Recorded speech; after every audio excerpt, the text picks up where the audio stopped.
Hello বন্ধুরা, সবাই নিশ্চয়ই ভালো আছেন। সবাইকে আবারও স্বাগত জানাচ্ছি বাংলাদেশ রিয়েক্টর চ্যানেলের আরেকটা ভিডিওতে। এবং আজকে আমি যেটা করব সেটা হচ্ছে আপনাদের সবার প্রিয় শাকিব খানের মুভির আপডেট নিয়ে। আমরা জানি যে শাকিব খান এই মুহূর্তে দেশের বাইরে আছেন। উনি খুব শীঘ্রই এই মাসে আগস্টের যেহেতু আজকে প্রায় 19-20 তারিখ হয়ে গিয়েছে, আগামী কয়েকদিনের মধ্যে হয়তো উনি আগামী সপ্তাহের মধ্যে দেশে চলে আসবেন। আসার পরে ওনার পরবর্তী যে মুভিজ আছে সেগুলো নিয়ে উনি কাজে নেমে পড়বেন। তো এর মধ্যে আমরা জানি যে রমজান আপনার 2026-এ ঈদ উল ফিতরে যে মুভি আসতে যাচ্ছে সেটা অলরেডি কনফার্মড। তার আগে আর একটা মুভি হবে, সেটা নিয়েও কাজ চলছে। বাট আমি এখন যেটা আপনাদের কথা বলবো সেটা হলো যে শাকিব খানের আমরা জানি যে ঈদ ভিত্তিক যে সিনেমাগুলো হয়ে থাকে সেটা জমজমাট হয়ে থাকে, এবং যার প্রমাণ কিন্তু গত কয়েক বছর ধরে আমরা দেখছি। এবং এই বছর 2025-এ কিন্তু দুটো দারুণ উনি ছবি উপহার দিয়েছেন।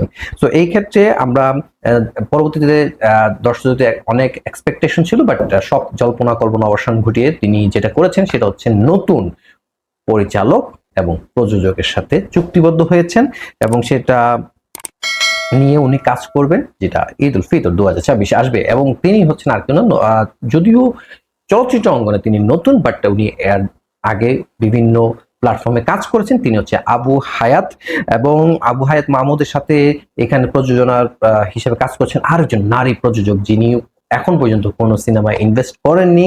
তিনি আর কেন, তিনি হচ্ছেন শিরিন সুলতানা। তো ওনারা আমরা জানি যে ঢাকার একটা 90 দশকের আসপেক্টে কোন এক আছে গ্যাংস্টারের কল্পকাহিনী নিয়ে এখানে নাটক আছে, দৃশ্যায়নটা করা হবে। সেই ক্ষেত্রে নাম ভূমিকায় হয়তো বা একটা সিলেকশন করা হয়েছে কালা জাহাঙ্গীর, এটা নিয়ে অনেক কথা হয়েছে।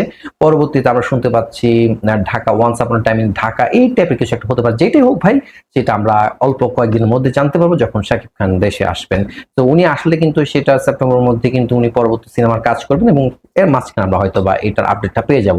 তো এই ক্ষেত্রে যেহেতু তাদের সাথে প্রযোজনা প্রতিষ্ঠানের সাথে তার চুক্তি হয়ে গিয়েছে, টোকেন মানিও নেওয়া হয়ে গেছে, স্বাভাবিকভাবে সেটা আমরা ধরে নিচ্ছি যে আবু হায়াতের মাধ্যমে নতুন আমরা কিছু পেতে যাচ্ছি। তো এই ক্ষেত্রে নতুন একটা যেটা আপডেট এসছে, এই সিনেমা যে প্রযোজনা প্রতিষ্ঠান শিরিন সুলতানা যিনি কাজ করছেন, তার সাথে কোলাবরেট করার জন্য যুক্ত হচ্ছেন চাইনিজ একজন ইনভেস্টর। তো সেই ক্ষেত্রে আমরা এখানে দেখতে পাচ্ছি ওনাদের যে বাংলাদেশের যে প্রতিষ্ঠান আছে সেটার নাম হচ্ছে ক্রিয়েটিভ ল্যান্ড। তাদের সাথে একটি চাইনিজের প্রতিষ্ঠান এখানে যুক্ত হতে যাচ্ছেন।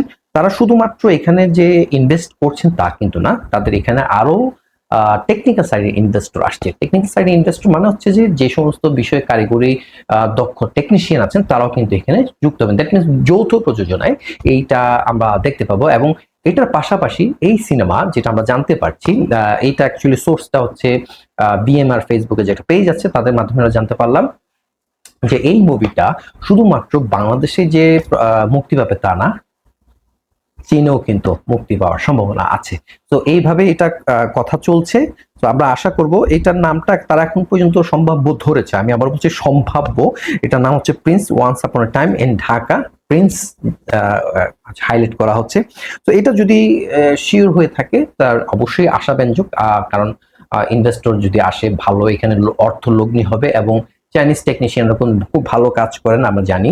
এবং সেই ক্ষেত্রে আরো যে এই সাউথ এশিয়ান যারা মুভি নিয়ে কাজ করেন তাদের অবশ্যই দক্ষ টেকনিশিয়ান এবং টিম, ক্রিয়েটিভ টিম নিয়েই তারা কাজ করেন, সেটা আমরা প্রত্যাশা করছি। এবং শাকিব খানের যে একটা ক্রেজ কাজ করে সেই জায়গায় অবশ্যই নতুন উদ্দীপনা নিয়ে খুব ভালো কিছু আমরা পেতে যাচ্ছি। সো এইটাই হচ্ছে এখন পর্যন্ত আমার কাছে once upon a time in ঢাকার আপনার আপডেট। তো আমি যদি পরবর্তীতে অবশ্যই জানি আরো নিশ্চয়ই এর মাঝখানে কিছু আপডেট চলে আসবে, আমি চেষ্টা করবো আপনাদের সামনে সেগুলো তুলে ধরার জন্য। আপনাদের অবশ্যই মতামত জানাবেন, তবে পজিটিভ অর্থে। আমি একটু বলছি এই ক্ষেত্রে, আমি দর্শকদের কাছে অনুরোধ করবো, প্রত্যেকটা মানুষের তার ব্যক্তি জীবনে অনেক কিছু থাকে। সেক্ষেত্রে আপনার ব্যক্তিগত বা রাজনৈতিক মতাদর্শ এক একজনের এক একটা হয়ে থাকে। তো সেটাকে অন্তত স্কিপ করে তার অভিনয় এবং চলচ্চিত্র নিয়ে যদি আপনার মতামত করেন গঠনমূলক, সেটা আপনাদের যেমন ভালো, আমার জন্য তেমন ভালো। আমি গঠনমূলক কমেন্টস গুলো নিয়েই আগাতে চাই। শাকিব খান ব্যক্তি জীবনে কি, তার ব্যক্তি মতাদর্শ কি, তার রাজনৈতিক মতাদর্শ কি, সেটা আমি এখানে কখনো, আমি এখন পর্যন্ত আমার কোনো ভিডিওতে আনিনি। প্রত্যেকের নিজস্বতা সক্রিয়তা থাকে, সেটা তার ব্যক্তিগত ব্যাপার। বাট আমরা কন্টেন্ট ক্রিয়েটর, আমরা চেষ্টা করি যে ধরনের নিউজ বা আপডেটগুলো আমরা পাই সেগুলো নিয়ে কন্টেন্ট ক্রিয়েট করার জন্য। তো আশা করি আপনারা এই বিষয়গুলো একটু ক্ষমা সুন্দর দৃষ্টিতে দেখবেন। আমি এই ব্যাপারে কোনো মতামত প্রদান করতে চাই না বা কোনো কথা বলতে চাই না, শুধুমাত্র কন্টেন্ট নিয়ে কন্টেন্ট অ্যাসপেক্টে যেরকম কথা বলা যায় সেটা আমি করার চেষ্টা করছি। তো আপনারা অবশ্যই পজিটিভ অর্থে সেগুলো নেবেন এবং আপনাদের মতামতগুলো প্রদর্শন করবেন এবং পরবর্তীতে কি ধরনের ভিডিও দেখতে চান সেটা অবশ্যই কমেন্ট করে জানাবেন। তারা কি করতে হবে, আমার চ্যানেলটাকে অবশ্যই আপনারা সাবস্ক্রাইব করে পাশে থাকবেন, কারণ আপনারা সাবস্ক্রাইব করলে, আপনারা উৎসাহ দিলে আমি অবশ্যই নিয়মিত ভিডিওতে আপনাদের সামনে ভিডিও নিয়ে আসবো। যদিও আগের মতো এখন সেই সুযোগটা হচ্ছে না ব্যস্ততার কারণে, তারপর আমি চেষ্টা করছি আপনাদের কাছে রেগুলার ভিডিও যতটুকু সম্ভব তুলে ধরার জন্য। পরবর্তী ভিডিও দেখার আমন্ত্রণ জানাই। ততক্ষণ সবাই ভালো থাকবেন। আল্লাহ হাফেজ।